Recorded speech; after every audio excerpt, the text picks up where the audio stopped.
Heartbreaking report in The Guardian from this weekend. U.S. airstrikes kill scores of civilians in Kunduz province, Afghans say. U.S. airstrikes have killed scores of civilians in the northern Afghan province of Kunduz, according to officials and residents in the area. A fierce battleground that has been hit by several errant U.S. airstrikes, they say, in recent years. A U.S. soldier was killed on Saturday after sustaining injuries on an operation in Logar in the eastern part of the country, the U.S. military said. The airstrikes in Kunduz on Friday night targeted 3 villages in Chardara, a district west of the provincial capital where Taliban fighters have long maintained a strong presence.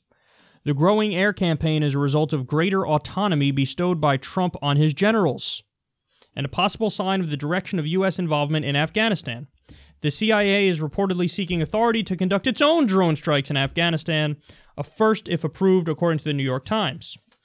Kunduz has long been one of the most tormented Afghan provinces, especially since 2015 when the Taliban captured and held the provincial capital. During the fight to retake the city, Afghan special forces called in a U.S. airstrike, which hit a hospital run by Médecins Sans Frontières, that's Doctors Without Borders, killing 42 people in one of the most spectacular mistakes, they say, of the war. The Taliban stormed the city again last year, albeit briefly, but fighting persisted. A month later, another U.S. airstrike killed 33 civilians. We're good at fighting back, huh? The deadliest errant strike in Kunduz occurred in 2009 when an American warplane responded to a call from German forces and struck 2 fuel tankers captured by the Taliban, killing more than 90 civilians who had gathered to siphon gas from the trucks. In a separate incident on Saturday, a U.S. soldier succumbed to wounds sustained on an operation in the eastern province of Logar, where another U.S. airstrike in August killed 11 civilians. So, maybe you're sensing a trend here. Whoops, we kill civilians, our bad. Whoops, we kill civilians, our bad. Whoops, we killed some more civilians, our bad. Whoops, U.S. soldier died now. So, if in case you were wondering, the war in Afghanistan, it's going pretty well. Things are going pretty well, Massacre civilians one day, and some stuff happens. U.S. soldier dies another day, and hey, by the way, why are we there? Why are we fighting again? The original reason that was given us, you got to get Al-Qaeda. Al-Qaeda attacked us on 9/11, so we got to... That's how far back this goes.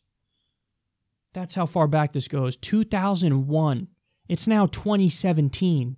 We're still in Afghanistan. I can't figure out why they call it the graveyard of empires. So we go in there. We say, we're going to get Al-Qaeda. That's what this is all about. They attacked us. Okay, mission accomplished. I don't know if you know, Osama bin Laden's dead. He's gone. He's gone. So bin Laden's dead. There is no more Al-Qaeda in Afghanistan. So why are we still there? Well, now, I don't know, move the goalposts in the Taliban now. Okay, but the Taliban's horrendous, but they didn't attack us on 9/11. Yeah, but close enough. They housed Al-Qaeda, so close enough. But they control 40% of the fucking country. What you're doing is you have an excuse now to do endless war. That's what's happening. We've been there all this time, and I think the Taliban controls more territory now than they did before. So obviously something ain't working, and we keep massacring civilians, and now our soldiers are dying.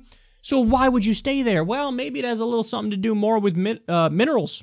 There's tremendous mineral wealth in Afghanistan. Maybe it has something to do with opium, And Iraq, obviously oil had something to do with Iraq. Look at everything that's happening. We're massacring civilians. Our soldiers are getting killed. And this is all to continue the U.S. empire, to keep the status quo and business as usual going, to keep us the #1 superpower around the world. This is the cost of it, man. In Iraq, we wasted $7 trillion. Trillions more in Afghanistan. Our infrastructure gets a grade of D+. We don't even have universal health care here. But we can afford to do all this adventurism everywhere around the world, create more U.S. enemies by killing civilians, getting our own young men and women killed. No, bring the troops home and bring them home right now. Or else we're just going to keep seeing stories like this. Because at this point, they can't even give you a theoretical, philosophical answer as to what is victory. By the way, in Iraq, what'd they say victory was? Get rid of Saddam. He's been dead for a while. Why are you still there? But we got to get Saddam. Okay, you got him. Even though he didn't do 9/11, but you got him. Why are you still there? In Iraq, we got to get bin Laden. In Afghanistan, we got to get bin Laden. We got to get Al-Qaeda. Mission accomplished. Why are you still there?